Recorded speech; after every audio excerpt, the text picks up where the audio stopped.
शांताकारं भुजंगशयनं पद्मनाभं सुरेशं विश्वाधारं गगन सदृशं मेघवर्णं शुभांगं लक्ष्मीकांतं कमलनयनं योगिभिर्ध्यानगम्यं वंदे विष्णु भवभयहरं सर्वलोकैकनाथं। मंगलम भगवान विष्णु, मंगलम गरुड़ध्वज, मंगलम पुंडरीकाक्ष, मंगलाय तनोहरि। ओम नमो भगवते वासुदेवाय। आज का दिन आप सभी के लिए मंगलमय हो। पूर्णिमा के दिन सत्यनारायण भगवान की कथा अवश्य सुननी चाहिए, साथ ही दूसरों को भी सुनानी चाहिए। इससे सभी प्रकार के आने वाली संकटें दूर होती है। भगवान नारायण की कृपा हमेशा बनी रहती है और हर मनोकामना पूर्ण होती है। संसार में एकमात्र भगवान नारायण ही सत्य हैं, बाकी सब माया है। सत्य में ही सारा जगत समाया हुआ है। सत्य को नारायण के रूप में पूजना ही श्री सत्यनारायण भगवान की पूजा है। तो प्रेम से बोलिए श्री सत्यनारायण भगवान की जय। श्री सत्यनारायण व्रत कथा पहला अध्याय। प्राचीन समय की बात है।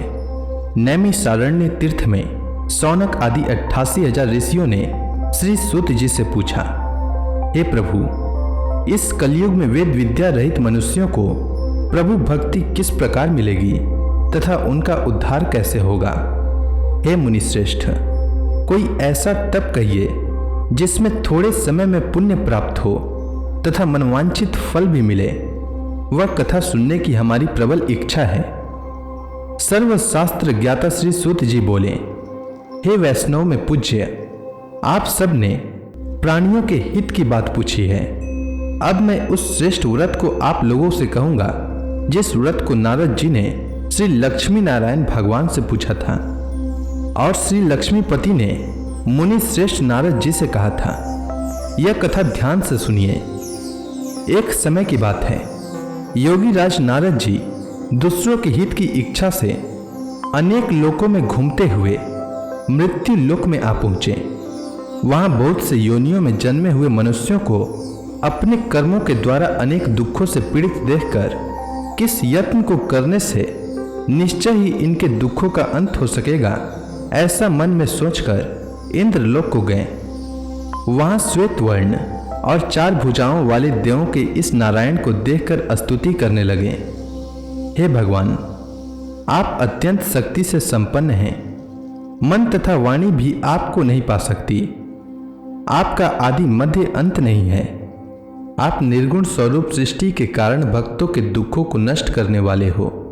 आपको मेरा नमस्कार है। तब लक्ष्मी नारायण भगवान ने कहा, हे मुनिश्रेष्ठ, आपके मन में क्या है? आपका किस काम के लिए आगमन हुआ है? निसंकोच कहिए।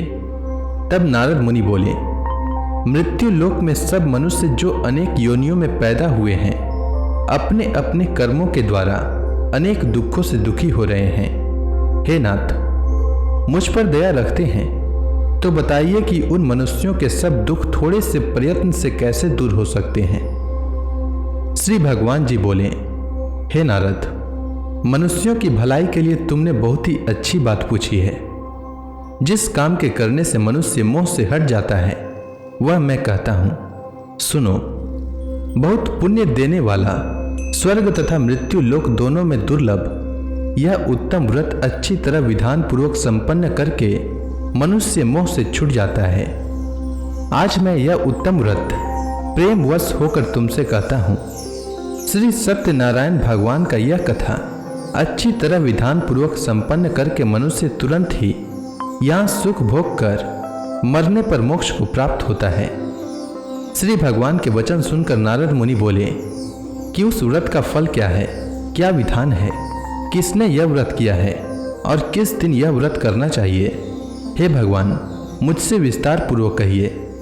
तब भगवान बोले, दुख शोक आदि को दूर करने वाला यह व्रत सब स्थानों पर विजयी करने वाला है। भक्ति और श्रद्धा के साथ किसी भी दिन मनुष्य श्री सत्यनारायण की शाम के समय ब्राह्मणों और बंधुओं के साथ धर्मपरायण होकर पूजा करे। भक्ति भाव से नैवेद्य केले का फल, घी, दूध और गेहूं का चूर्ण सवाया लेवे। गेहूं के अभाव में साठी का चूर्ण, शक्कर अथवा गुड़ लें तथा भक्ति भाव से भगवान का स्मरण करता हुआ समय व्यतीत करे। इस तरह इसे करने पर मनुष्यों की इच्छा निश्चय पूरी होती है। विशेषकर कली काल में मृत्यु लोक पर यही मोक्ष का सरल उपाय है। प्रथम अध्याय संपूर्ण। श्री सत्यनारायण व्रत कथा दूसरा अध्याय। सूत जी बोले, हे ऋषियों, जिसने पहले समय में इस व्रत को किया है उसका इतिहास कहता हूं, ध्यान से सुनो। सुंदर काशीपुरी नगरी में एक अत्यंत निर्धन ब्राह्मण रहता था। वह भूख और प्यास से बेचैन हुआ पृथ्वी पर घूमता था।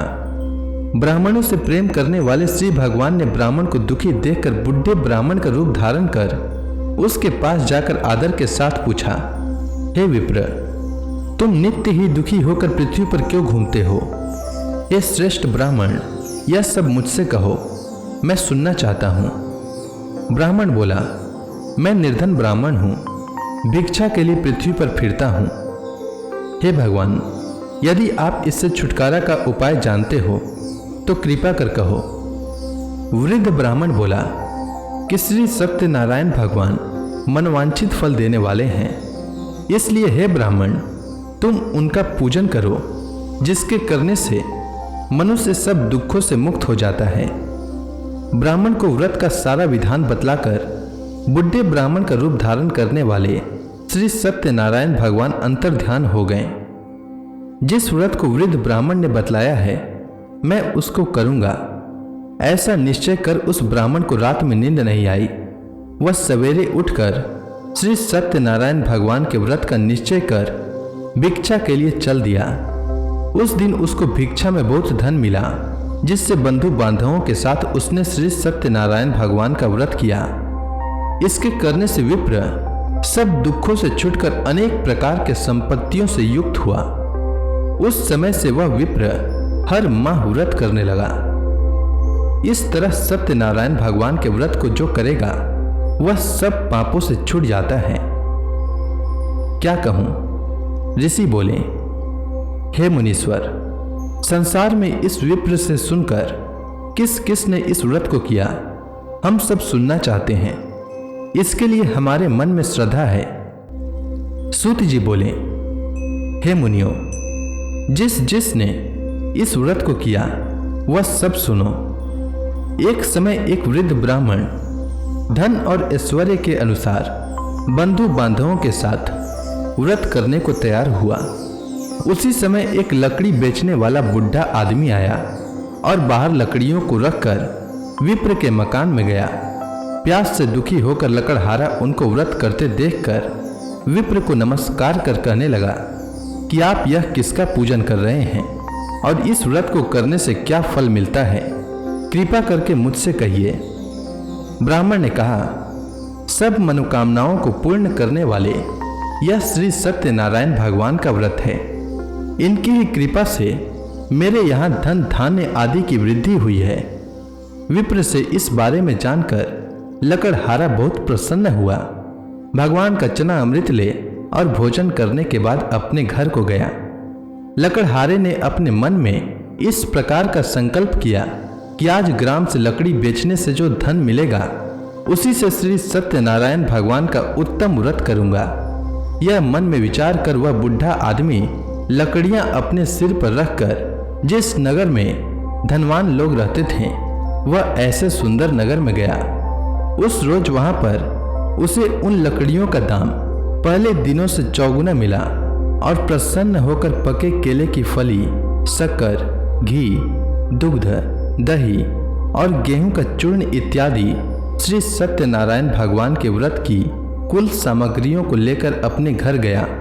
फिर उसने अपने भाइयों को बुलाकर विधि के साथ भगवान जी का पूजन और व्रत किया।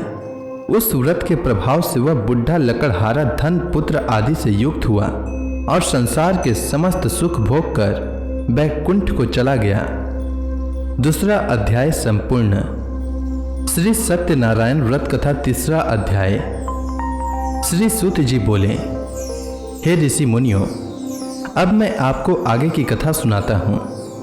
प्राचीन समय में कनकपुर में उल्का मुख नामक एक बुद्धिमान तथा सत्यवादी राजा राज्य करता था। वह प्रतिदिन मंदिर में जाकर श्री सत्यनारायण भगवान की पूजा करता था और निर्धनों को खूब अन्न, वस्त्र और धन दान करता था। उसकी पत्नी सुभद्रा बहुत सुशील थी। वे दोनों हर महीने श्री सत्यनारायण भगवान का व्रत करते थे। श्री सत्यनारायण की अनुकंपा से उनके महल में धन संपत्ति के भंडार भरे थे। उनकी सारी प्रजा बहुत आनंद से जीवन यापन कर रही थी। एक बार राजा और रानी बहुत से लोगों के साथ जब भद्रशिला नदी के किनारे श्री सत्यनारायण भगवान की पूजा कर रहे थे तो नदी के किनारे एक बड़ी नौका आकर ठहरी। उस नाव में एक धनी व्यापारी यात्रा कर रहा था। वह बहुत सा धन कमाकर अपने नगर को लौट रहा था। उसका सारा धन उस नाव में रखा हुआ था। नाव से उतरकर व्यापारी राजा के पास पहुंचा। राजा को पूजा करते देख उसने कहा, हे राजन, आप इन सब लोगों के साथ मिलकर किसकी पूजा कर रहे हैं? इस पूजा के करने से मनुष्य को क्या लाभ होता है? राजा ने व्यापारी से कहा, हम हर पूर्णिमा को सत्यनारायण भगवान का व्रत करते हैं और फिर पूजा अर्चना के बाद भगवान का प्रसाद लोगों को बांटकर स्वयं भी प्रसाद ग्रहण करते हैं। सत्यनारायण भगवान की पूजा से निसंतान को संतान प्राप्त होता है और दुखियों के दुख दूर होते हैं। राजा की बात सुनकर व्यापारी ने कहा, हे राजन, मैं श्री सत्यनारायण भगवान का व्रत करना चाहता हूँ। कृपया मुझे इस व्रत को करने की विधि बताएं। राजा ने व्यापारी को सत्यनारायण व्रत की पूरी विधि बताई। राजा ने व्रत कथा सुनने के बाद व्यापारी को भी प्रसाद दिया। श्री सत्यनारायण भगवान का स्मरण करते हुए व्यापारी ने प्रसाद ग्रहण किया और वापस लौटकर अपनी पत्नी लीलावती से कहा, हमारी कोई संतान नहीं है। कनकपुर के राजा उल्का मुख ने मुझे बताया है कि श्री सत्यनारायण भगवान का व्रत करने और उनकी कथा सुनने से सभी मनोकामनाएं पूर्ण होती है। यदि सत्यनारायण भगवान की अनुकंपा से हमारे कोई संतान हुई तो मैं श्री सत्यनारायण भगवान का व्रत अवश्य करूंगा। व्यापारी के ऐसा निश्चय करने के कुछ समय बाद लीलावती गर्भवती हो गई। 10वें महीने में उसने एक सुंदर कन्या को जन्म दिया। व्यापारी ने पुत्री जन्म पर बहुत खुशियां मनाई, लेकिन सत्यनारायण भगवान का व्रत नहीं किया। जब उसकी पत्नी लीलावती ने अपने पति से श्री सत्यनारायण भगवान का व्रत करने के लिए कहा तो वह बोला, अभी क्या जल्दी है, मैं इधर व्यापार में बहुत व्यस्त हूँ, मुझे अभी फुर्सत नहीं है। जब अपनी बेटी बड़ी हो जाएगी और इसका विवाह करूंगा तो मैं अवश्य श्री सत्यनारायण भगवान का व्रत करूंगा। अपने पति के वचन सुनकर लीलावती चुप रह गई। व्यापारी की कन्या कलावती शुक्ल पक्ष की चंद्रमा की तरह तेजी से बड़ी होने लगी।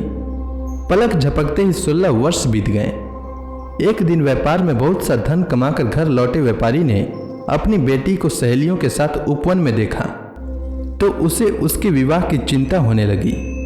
व्यापारी ने कलावती के लिए सुयोग्य वर ढूंढने के लिए अपने सेवकों को दूर दूर के नगरों में भेजा। व्यापारी के सेवक कंचनपुर नगर में पहुंचे। उस नगर में उन्होंने एक वणिक पुत्र को देखा। वणिक का बेटा अत्यंत सुंदर और गुणवान था। सेवकों ने वापस लौटकर व्यापारी को उस वणिक के बेटे के बारे में बताया।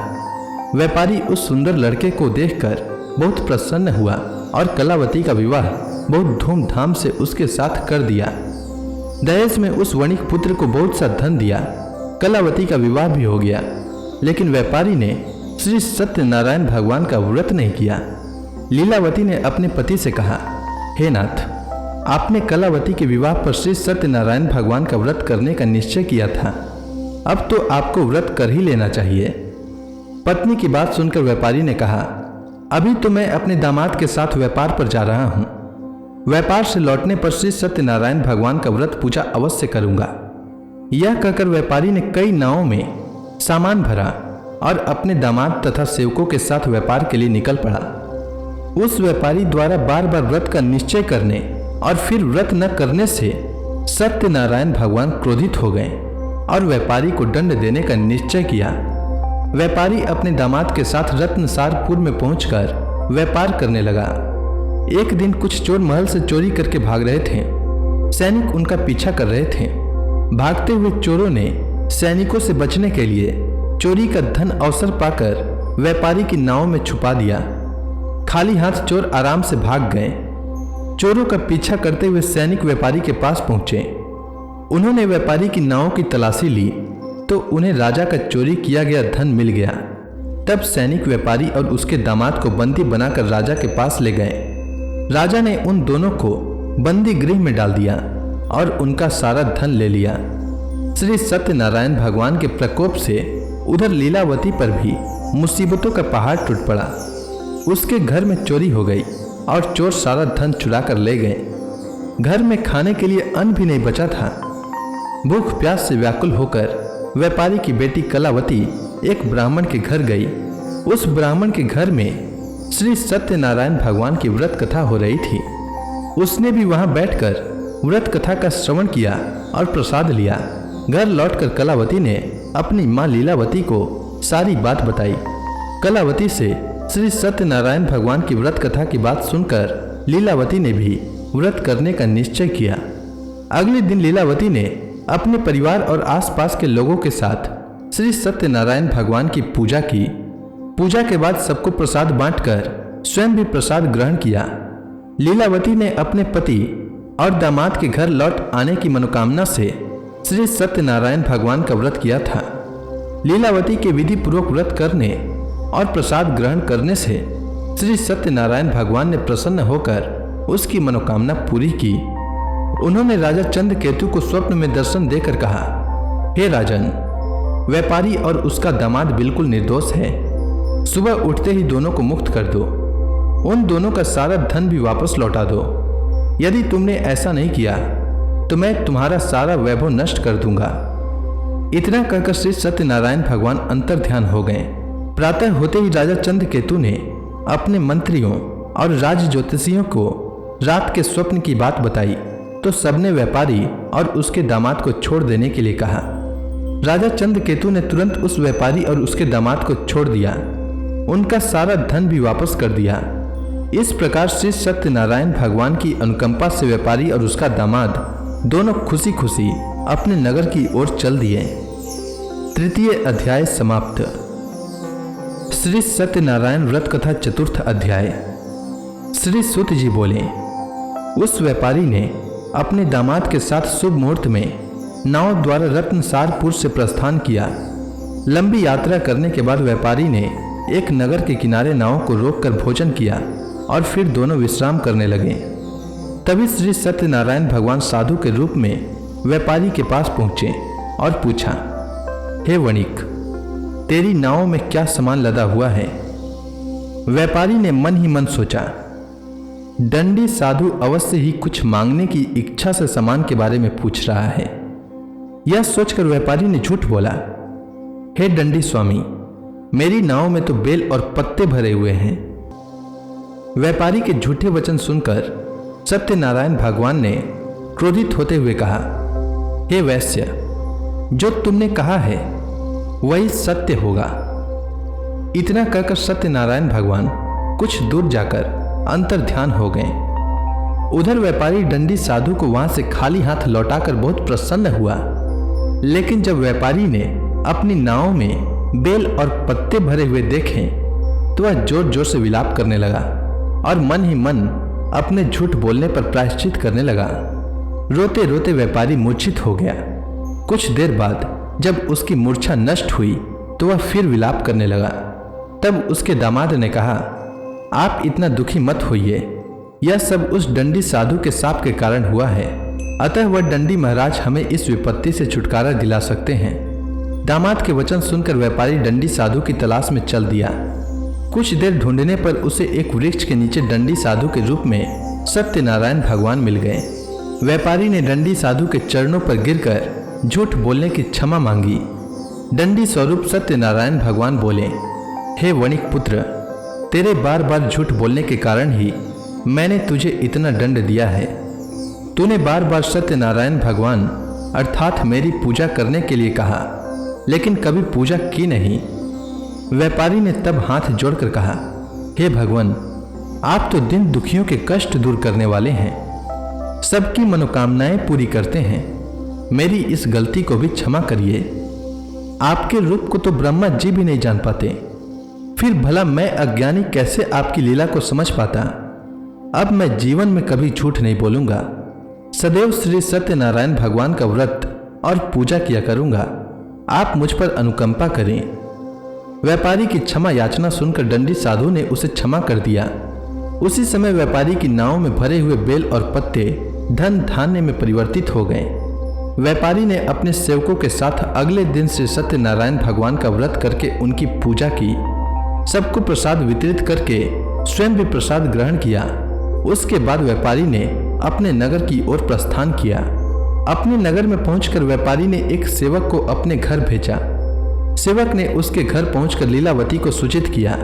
उस समय लीलावती और कलावती दोनों श्री सत्यनारायण भगवान की पूजा कर रही थीं। पति और दामाद के लौट आने का समाचार सुनकर लीलावती ने पूजा पूरी करके प्रसाद ग्रहण करने के बाद कलावती से कहा, बेटी, मैं नदी के किनारे जा रही हूँ, तो घर का काम पूरा करके आ जाना।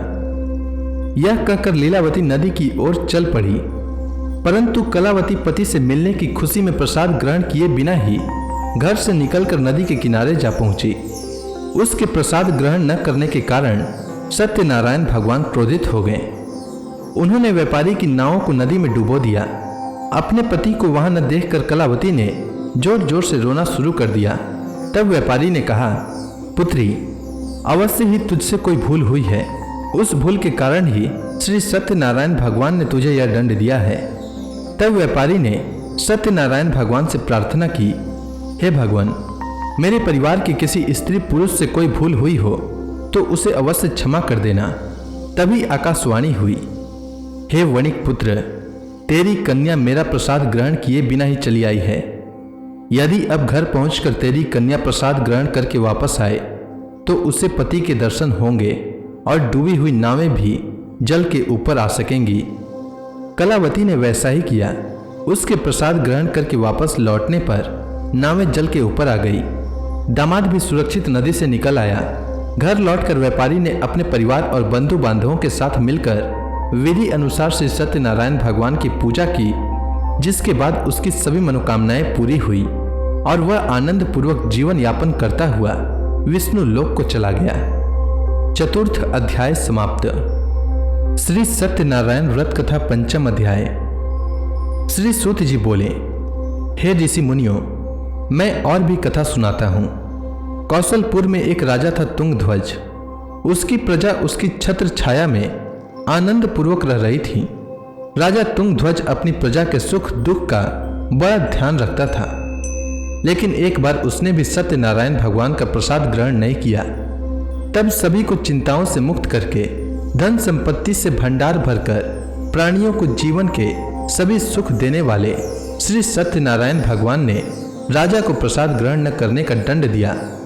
एक दिन राजा तुंगध्वज जंगल में हिंसक पशुओं का शिकार करने निकला था। तेजी से घोड़ा दौड़कर शिकार का पीछा करते हुए वह अपने सैनिकों से अलग हो गया और देर तक हिंसक जानवरों का शिकार किया। अतः कुछ देर विश्राम करने की इच्छा से वह एक बड़े वृक्ष के नीचे जाकर बैठ गया। समीप ही कुछ चरवाहे श्री सत्यनारायण भगवान की पूजा कर रहे थे। राजा ने उनके पास से गुजरते हुए सत्यनारायण भगवान को नमस्कार नहीं किया। चरवाहों ने राजा को पूजा के बाद प्रसाद दिया तो राजा ने उन्हें छोटे लोग समझकर प्रसाद ग्रहण नहीं किया और घोड़े पर सवार हो अपने नगर की ओर चल दिया। राजा जब नगर में पहुंचा तो देखा कि उसका सारा वैभव तथा धन संपत्ति आदि सब कुछ नष्ट हो गया है। श्री सत्यनारायण भगवान के प्रकोप से राजा निर्धन हो गया। तब राज्य ज्योतिषी ने राजा से कहा, महाराज, आपसे अवश्य ही कोई भूल हुई है। अगर आप उस भूल का प्रायश्चित कर लें तो सब कुछ पहले जैसा हो जाएगा। राजा को तुरंत अपनी भूल का स्मरण हो आया। अतः मंदिर में जाकर राजा ने श्री सत्यनारायण भगवान से क्षमा मांगी और उनकी पूजा की। पूजा के बाद प्रसाद ग्रहण करने से श्री सत्यनारायण भगवान की अनुकंपा से चमत्कार हुआ। राजा का खोया वैभव पुनः लौट आया। श्री सत्यनारायण भगवान की अनुकंपा से जीवन के सभी सुखों का भोग करते हुए अंत में राजा तुंगध्वज वैकुंठ धाम को गया और मोक्ष को प्राप्त किया। श्री सत्यनारायण भगवान के व्रत पूजा को जो भी मनुष्य करता है उसके सभी दुख, चिंताएं नष्ट हो जाती है। उसके घर में धन धान्य के भंडार भरे रहते हैं। निसंतानों को संतान की प्राप्ति होती है और सभी मनोकामनाओं को प्राप्त कर मनुष्य अंत में मोक्ष को प्राप्त कर सीधे वैकुंठ धाम को जाता है।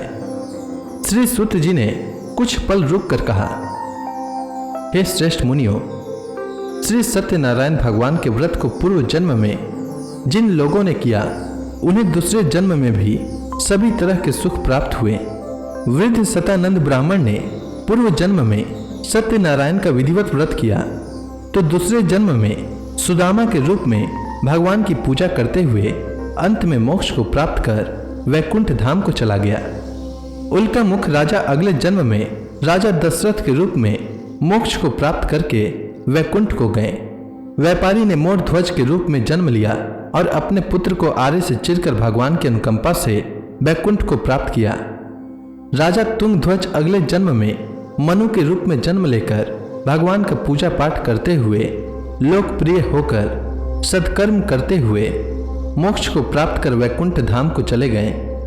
हे ऋषि मुनियों, श्री सत्यनारायण भगवान का व्रत और पूजा मनुष्य को सभी चिंताओं से मुक्त करके धन संपत्ति के भंडार भरकर अंत में जन्म जन्मांतर के चक्रव्यूह से मुक्ति दिलाकर मोक्ष प्रदान करता है। तो इसी के साथ श्री सत्यनारायण भगवान की व्रत कथा पूर्ण होती है। तो प्रेम से बोलिए श्री सत्यनारायण भगवान की जय। अब आप सभी भक्तगण हाथ जोड़कर श्री सत्यनारायण भगवान का ध्यान करें, आरती होने वाली है। जय लक्ष्मी रमणा स्वामी, जय लक्ष्मी रमणा, सत्यनारायण स्वामी, सत्यनारायण स्वामी, जनपातक हरणा, जय लक्ष्मी रमणा। रत्न जड़ित सिंहासन अद्भुत छवि राजय, नारद करत निराजन घंटा ध्वनि बाजय, जय लक्ष्मी रमणा। प्रकट भय कलिकारन द्विज को दरस दियो, प्रभु द्विज को दरस दियो, बूढ़ो ब्राह्मण बनकर, बूढ़ो ब्राह्मण बनकर कंचन महल कियो, ओम जय लक्ष्मी रमणा। दुर्बल भील कठारो जिन पर कृपा करी, प्रभु जिन पर कृपा करी, चंद्रचूड़ इक राजा, चंद्रचूड़ इक राजा, जिनकी विपत हरी, जय लक्ष्मी रमणा। वैश्य मनोरथ पायो श्रद्धा तज दिन्ही, प्रभु श्रद्धा तज दिन्ही, सो फल भाग्यो प्रभु जी, सो फल भाग्यो प्रभु जी, फिर स्तुति किन्ही, जय लक्ष्मी रमणा। भाव भक्ति के कारण छिन छिन रूप धरयो, प्रभु छिन छिन रूप धरयो, श्रद्धा धारण किन्नी तिनको काज सरयो, जय लक्ष्मी रमणा।